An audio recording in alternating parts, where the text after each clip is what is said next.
And now we were talking about access modifier. What is access modifier?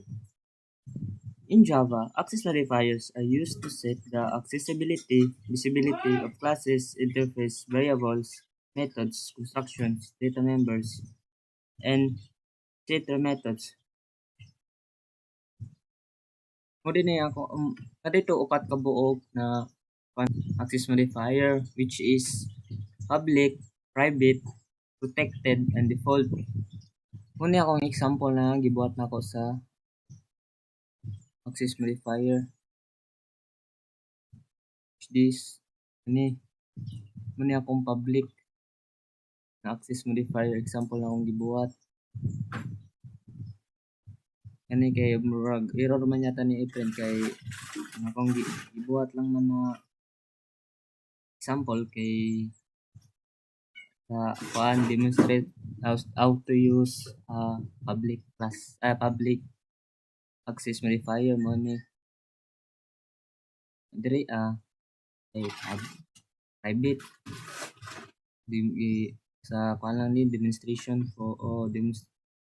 demonstration for access modifier private dire sa default dire kay sa protected.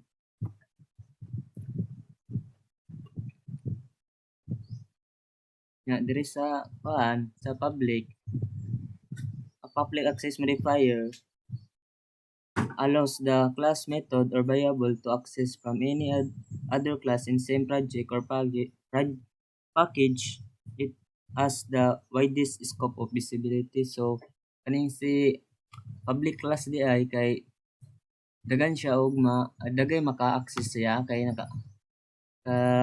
public man siya. So sa same package or same project pwede maka-access sa iya ha kay naka-public man siya. So proceed ta sa private.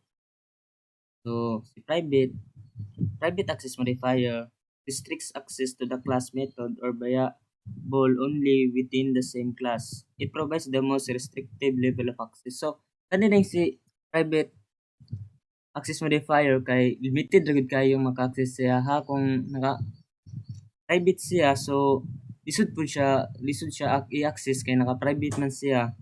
So restricted po siya sa other na level of access. So sa kung same ra si kung makuha nimo ang kuan sa private so pwede siya mosulod dito tapos na po siya sa default. So si default kay default if no access modifier is specified, the default access modifier is applied. It allows access to the class method or variable within the same package but not from the outside the package.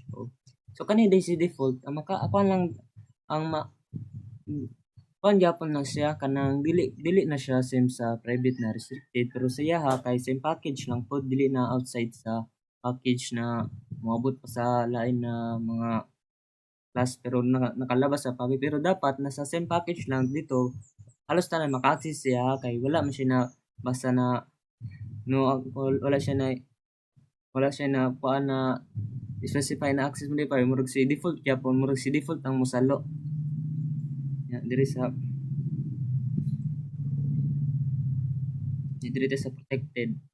protected access modifier allows to access class methods or variable within the same package or by subclasses in different packages. It's more restrictive than public but less restrictive than private. So kaniding si protected kay kuan gyapon siya murag tama ra siya sa public ug sa private pero siya kay dagan gyapon maka-access sa protected pero maka-access siya kay si class, method, or variable within the same package or by subclasses in different So ang pasabot yan kay kung kanin si protected imong gamito na access modifier, pwede gyapon siya ma-access sa uban na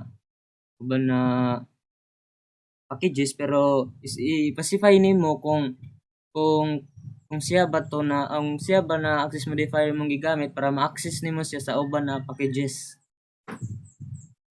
So, in the program, modifier class showcase how each access modifier works by creating instances of classes with different access modifiers and accessing their variables and methods. It it demonstrates the visibility and accessibility restriction imposed by each access and modifier in Java. So kani kan ma-access modifier mo ni ang murag kuan sa kani mo ba sa code nimo nang unsay basihan niya kung ma unsay maka-access lang siya ha kung imo ning data nimo nagigamit kay kung sa kung magamit ba sa uban o sa imo lang diri kani gamit kay ni kani gamiton jud nimo ning public, private, default o protected. So mao lang to.